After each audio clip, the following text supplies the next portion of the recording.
Hey everybody, welcome to another episode of Rise World of Boxing. Man, oh man, it's a pretty smooth fight card last night, man, with that Gervonta Davis and Frank Morton.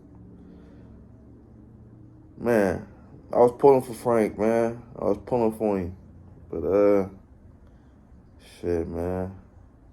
Gervonta had other thoughts, man. Let's get into it.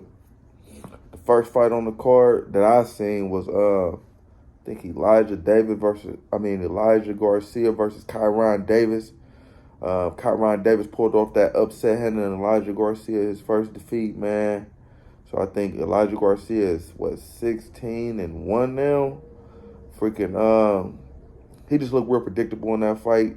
Basically throwing the 1-2, and I don't know. He looked kind of apprehensive, man, in there, man. He looked kind of, for lack of a better word, scared, man. So Kyron Davis got that win, man, and got that upset against Elijah Garcia, man. Good fight, Kyron Davis, getting that win. Next fight I seen on the card was, what came on after that? I think a Terrell Gushu versus Carlos Adams. And it was a pretty close fight all the way through, man. Closer to me than the judges had it. They had Dimes with a large margin on the scorecards, but I didn't see that, man. I seen a close fight all the way throughout. And yeah, man, Adams got that win though to remain champion at 160 pounds, man. Good job, Carlos Adams. Next fight that was on the card was a shocker. It was Gary Antoine Russell versus Alberto Puello. And man, both fighters were undefeated, so somebody had to go. And I just knew it was gonna be Puello. I'm like, oh yeah, Puello finna lose this fight. Gary Antoine, he the next up and coming at 140 pounds, 17-0, 17 KOs. Boy was out wrong, man. Boy was out wrong. He was trying to, do his Gary Antoine shit all night, man. Get in there, apply pressure, They both was left-handed, so they both had to adjust to that, even though Puello has a lot of experience against left-handers, man. It was Gary Antoine, I think, first time fighting a left-hander, and it showed.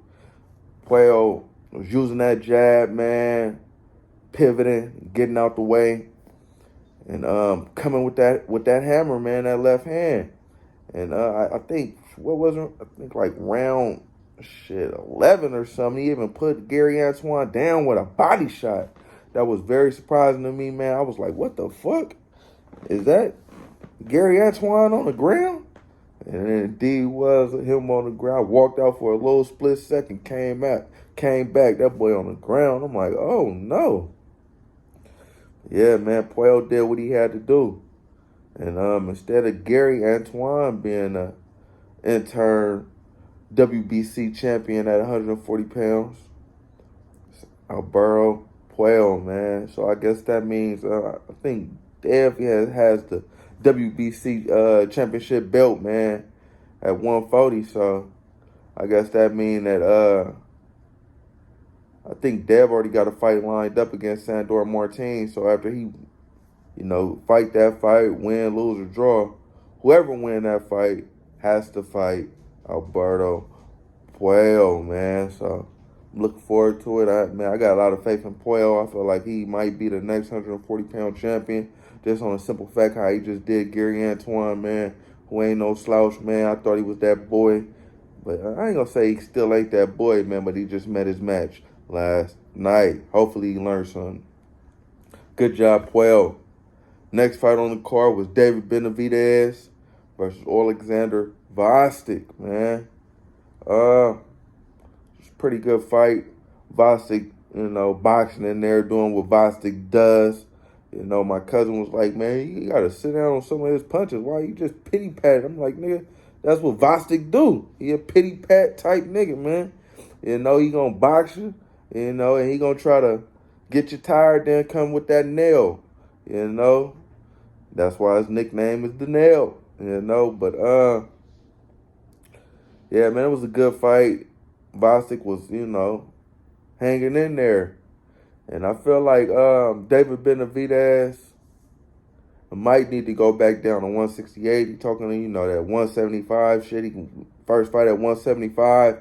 I mean, he looked decent, but if he would have hit a lot of 168 or 68 pounders with the punches he was hitting Alexander Bostic with, I feel like they would have got out of there, man.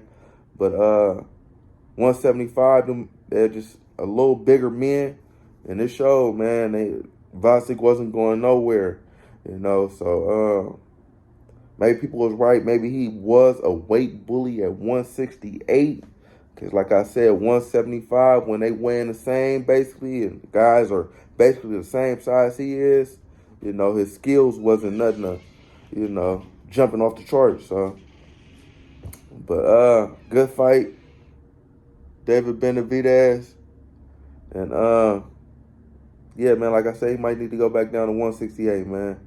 I feel like he'll demolish Canelo, but better be even Bivol, man. I don't know.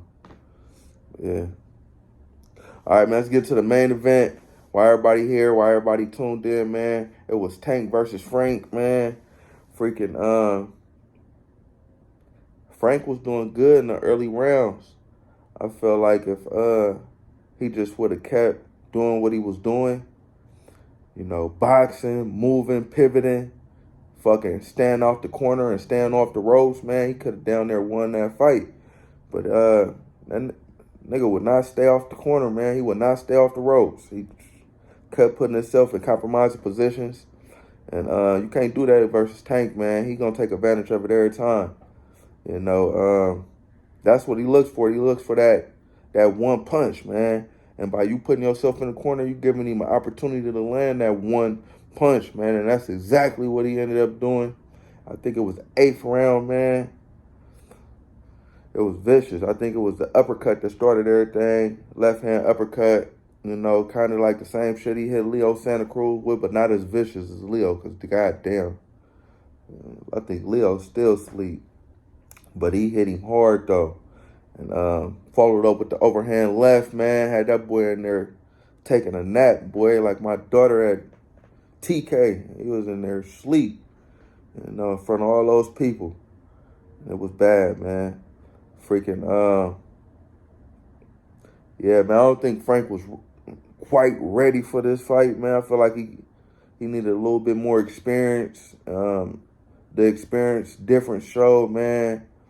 And, yeah, man. Feel like it probably could have made him better, and going forward. But Tank, man, showed why he is a tank. He got that boy out of there. Good job, Gervonta Tank Davis, doing what you had to do to get that win. And I feel like everybody keeps saying, Lomachenko. I mean, I fight Lomachenko, Tank. But, man, I want you to fight Shakur, man. Get in there with Stevenson, man. I want to see how that fight unfold. I got Shakur against the world, man. I feel like nobody could beat him. I down there feel like he the best fighter in the world outside of, the best young fighter in the world. Because Terrence Crawford, the best fighter in the world. But outside of that, man, I got Shakur Stevenson. I just feel like his defense is impeccable, man. And he won't get hit. He'll make that fight boring as hell. He will not be on the ropes. He will not be putting himself in the corner, and yeah, man, I want to see that fight. I mean, the Lomachenko fight will be a good fight as well, because Lomachenko has amazing footwork, man. He's great with pivoting. But, yeah, man, I want to see Stevenson more than I want to see anything. I feel like that's a real big fight, man. It'll be a big money fight for both fighters. And, man, make it happen, man. I think y'all 2-3 in the lightweight division, man, which y'all should be 1-2. I have no idea why Lomachenko is number 1 with 3 losses. But, man, maybe it's... But I want to see that fight, man. So hopefully we can see it soon. And yeah, man, like I said, good job, Gervonta Tank Davis, getting that win, man, in spectacular fashion. Yeah. Like, comment, subscribe, all that shit, people. Rob's World of Boxing.